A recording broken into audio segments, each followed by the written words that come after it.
Can you hear us okay? Hey, yeah. How you guys doing? Yeah, it's good, Making thank you. me You? too dark? No, that No, looks you're good. good, man. All right, cool. What's up, guys? All good. How's it going, man? How are you? Doing great, man. Good to see you. Same to you. This is my cousin Dale, by the way. You two haven't What's up, met. Dale? Hi, dude. How's it going? Hey, doing great, man. It's good to meet you. Good Good, to meet you good. too. I see you've got the keyboard with you there. Have you just been working on some stuff, or is this just your general work stuff This out is area? it's permanent fixture. This is my creation space. Cool, cool. I thought we'd start off by asking what you've been working on recently. How's the music been going? Yeah, man, pretty well. I have a new record coming out later this year. It's been done. It's been fully written for a while. Um, Last time we chatted, I'm not sure how much we got into like my method of recording, but with this new record, I did a lot of it's all self-produced, and I recorded all the instruments myself, but it's more collaborative in that I'm kind of going back and having my band come in and track drums and lay down saxophone and lay down xylophone. So it still hasn't really transformed to the full band going into the studio and tracking in that traditional way, but it is getting more of a full band sound kind of in this weird workaround way. And we pretty much have everything tracked. We have our last session. We're tracking some strings this week, and then everything will be done as far as tracking goes. And it's just mixing, mastering, and hoping to get it out later this year. Oh, cool. I'm so excited for that, man. Like, we're big fans of your music. We were just listening to Grinning Like a Barracuda. Dale Nice. loves it. Yeah, man. Awesome. Very cool. Um, Appreciate it. How much does that stuff like change when you're playing it live and stuff then? Are you working it out on the road as well? Well, surprisingly, we're able to get it really close because my drummer is a bit of a wizard with his loop machines, and my bassist as well has MIDI triggers. So a lot of the stuff that we can't usually replicate live, if there's something that we feel like is crucial to the song, like some kind of I don't know, like a distorted vocal part that is difficult to recreate in an organic setting, or any kind of like uh uh I don't know, just any kind of like sound that we don't feel confident in reproducing live, we can usually trigger it or loop it or something, and we're able to get pretty close to what's happening on the record. Yeah. Um, but a lot of it's trial and error. Sometimes it doesn't come across how you'd hope, and then we either lose it or find other ways to, if it's some weird vocal part, we can try moving that to saxophone, or I don't know. A lot of it's trial and error. Yeah, because I know just you're completely explosive live. Like, I've seen some of your live stuff and it's just so alive, jumps off the stage. You had that huge Barracuda on one thing I saw. Yeah, I think yeah, it was man. back Yeah, then. that's the goal. We're trying to get bigger and more theatrical with this new record. Um, and yeah, man, we got that big Barracuda for Grinning Like a Barracuda, and we really would like to have the show be an extension of the album and kind of have big set pieces for almost every song on the new record, and that's also in the works. That sounds For, cool. yeah. Yeah, definitely. You got anything to add, Dale? I just don't want. I keep taking interviews away from Dale, I- and he ends up just sitting there watching me talk. So, Hey, no, man. You guys are musicians. I'm out the loop here. yeah, Really. true. Then It's again, interesting. this is kind of less of an interview, more of like a casual chat, catch up kind of thing. Anyway, so Cool. Yeah. video game music. You picked Morrowind. Yeah, man. So let's hear a bit of your history on that. Where's that come from? Yeah, dude. So growing up, I've always been kind of a casual video game player, Hmm. and I don't know why or how. There was like this video game TV channel. Is E3? Is you guys know about that? I think it was E3, and Yeah. this would have been the 2000s, and they were talking about this. They would just do previews of all the games coming out, and I remember the only games that I really got into when I was younger were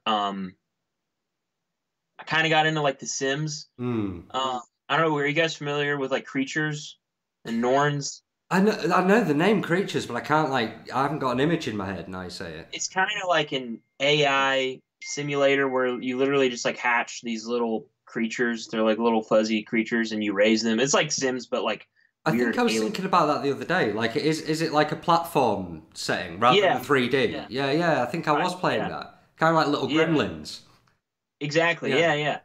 And for some reason, I didn't like the confines of like games telling me like to get from point A to point B. Like, or not that I didn't, I just like I just really went to these games where it's like just do whatever you want. There's not really.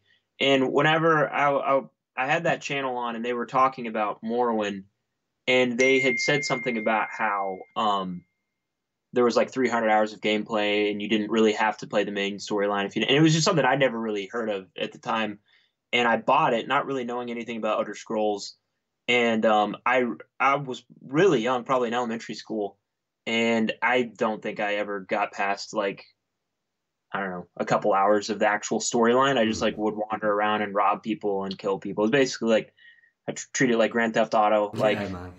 Tolkien style. Fantasy Theft Auto.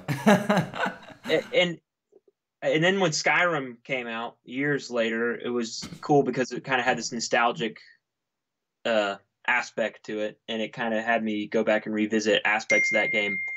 And I don't know, man, I just really love that. The soundtrack's really cinematic and fits the game perfectly, and it sounds like really timeless. Like it doesn't sound like it was recorded or written. I don't know. I guess that's because they're kind of alluding to medieval times or whatever that era of music is. But Well, I'd never actually heard it before because I never played Morrowind, but it was awesome. I'm really looking forward to playing it. I did play a bit of Skyrim, and you're saying it's similar kind of game because I wasn't sure what Morrowind was like. yeah, so it's definitely. I mean, Skyrim is like it's just developed so much more. Like I'm not like a gamer, so I don't really know. That's okay. Like the fighting controls in Morrowind were pretty weak. That's one thing I remember. Like I remember like Skyrim had all the really cool elements of Morrowind, but it like was way more playable, way more entertaining, way more like the storyline was tighter, I think. But I'm also going off my memories of being like a 9-year-old kid playing Morrowind. But I really got into Skyrim. Like you mentioned that you're not a gamer though, but that happens quite often on this show. Funnily enough, when we interview people, quite a lot of people turn around and say, "I don't really play games. I play a lot of board games though." So don't worry, that's quite often. Yeah, I do play a lot of board games. What kind of stuff? It's kind of becoming a regular feature chatting board games as well. So what you playing? Yeah. Settlers of Catan for a while we had like a weekly thing going on there. There's this other game, Ticket to Ride. I don't know if you guys are familiar with that. No, actually, no. It's I mean, it's a. I'm so bad at describing them. There's little trains, and you got to get your routes. And oh, that sounds cool, actually. Yeah, because I love train sets and stuff like that. Yeah. Anyway. Yeah, check it out. It's pretty fun. Yeah, man. But that's the thing that's funny is like Settlers of Catan. My wife like wrote me into playing it somehow. It just seemed like so many rules, and it was just like really overwhelming. And once I finally like kind of got the general gist of what was happening, I was like really got into it. And it's funny because now like that I really like this game, it's like the thought of getting into other games. Like I really have to play one game to death before I get into the others because the idea of learning the rules overwhelms me so much. I don't know. I have a similar thing. Yeah. Yeah. You get the rule book about that thick, and it's like, ooh. Yeah, exactly.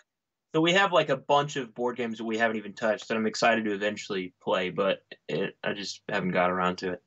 Is your wife kind of like the games master then? Because my brother is the one who kind of buys them all and introduces them. Yeah. Like I say, it's overwhelming. Yeah. Yeah, exactly. Yeah, my wife definitely plays that role. She has to figure it out and explain to me in layman terms because I'll read like a paragraph and like I'm already lost. I don't know what it's asking me. Yeah. Oh no, that's cool. I mean, it's a shame board games don't really have music. Otherwise, we could play it on the show, couldn't we? Or an online element. Yeah, I actually think there are a few. I'm sure I've heard of board games having like a little CD with it. That I'm sure that there's some old school stuff that does that. I'm sure Shady Lane has said Catan and Ticket to Ride to classics. He knows his board games. Yeah, absolute classics. Let me know if they recommend anything else I need to check out. Yeah, make some recommendations in the chat, Shady. Definitely. There's a fairly simple board game called Hive that I've really got into. I've heard about that one. Yeah. Yeah, with the different bugs and the piece. Yeah, man. I haven't played it, but I've heard it's really cool. Oh, it looks so simple, but then you can have such a different game every time out of it, and it's so tactile, and you can play mind games with the person opposite. Nice. Yeah, really, you can get so enveloped in it. Yeah, I want to play it over and over again. And you keep bringing it up on the show as well. I love it. Yeah. This is not the first time it's come up, Nick. Oh yeah. Yeah, he loves it. I'm trying to think, man. It's funny because like I said, I don't like classify myself as a gamer, but I do have games that I've just like totally become obsessed with and like played to death. But I feel like they're also probably pretty obvious. Like Skyrim was one of them. The most recent Red Dead Redemption I really got into. Oh yeah. Have you finished it up completely then as well? I finished the storyline. I caught all the legendary fish. Oh yeah. Sure, there's plenty that I haven't done. Oh yeah, I've played that game to death, man. Yeah. I'm like you with the Skyrim. I always branch off and do the side missions and the random things that you come across. I love it. It's so alive. Yeah, I know. I don't know why I've always been so into it. And the Grand Theft Auto is another example of a game where you can just like, you can either do the main storyline or you can just drive around and do horrible things to strangers. Yeah. With strangers. It's very rare that when a game is like super linear and locks you in to do one thing, it's very rare that it does work for me actually. Because I like the subjectivity as well, like being able to play around with stuff. Yeah, you need a breakout. You need to be able to express yourself within the game. Yeah, definitely. Yeah, definitely. Right. So I'm trying. Sorry, go ahead. No, go ahead. I was just going to ask if you could come up with like another classic out of nowhere, like a game that was. Okay, I'm digging really deep here into my childhood. You guys familiar with Zombies Ate My Neighbors? Yeah, definitely. Yeah, I think Grant Kirkhope did that. I've always really been into like, ever since I was a little kid, like anything with like horror elements, like love getting like creeped out. So I really enjoyed that game as a kid. I love the Oddworld games. I feel like those are some of the first games that I really got into. Abe's Odyssey and Abe's Exodus, the first two. I'm a gigantic fan of those. Yeah, we love that. Love that. Yeah, you've really touched a nerve there. Honestly, I'm a massive fan. I grew up playing those with my dad, and they were the only games he would ever play. Really? That's funny, man. He loved the political element because he's like an old school socialist. So he was like, down with the industrialists. That's hilarious. He loved it. I had a similar experience, not with like the political aspect of it, but like it's another game that I was pretty young when it came out, and I have memories of like going to stay with my grandparents, and we like rented a PlayStation. I think it was like before I ever had a PlayStation. They like rented a PlayStation from a Blockbuster and rented that game. And I just remember like cracking up watching my grandpa like play this game and making the character like fart and like cuss and whatever else he did in the game. But yeah, man, those are some that stick out. I mean, there are definitely a lot of games along the way that I play to, but I don't know, whatever those ones kind of stick out in the subconscious that really struck a nerve for whatever reason. No, well, Oddworld's a great one, man. I mean, you do seem to be looking for those games that have that subjectivity where you can express yourself and stuff. Oddworld is one of those as well. Like, you can do anything you like with it. Like, you can be so murderous as well. You can kill all of those people if that's what you want to do.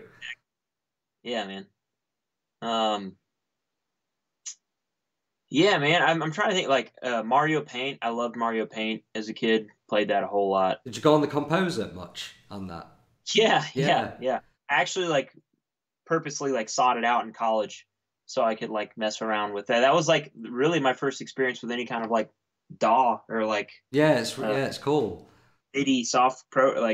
Because it's hilarious. That's really how, like, I compose so much of my music is just placing little notes on the MIDI timeline or score or whatever, and that's really exactly what that was, only little characters or whatever they were on the it's really cool to make it that available to kids as well. Opening it right up. I was a kid when that kind of thing was around, and yeah, it made me feel like I could express myself. You know, yeah, it was great. Yeah, I know, man. It's really cool.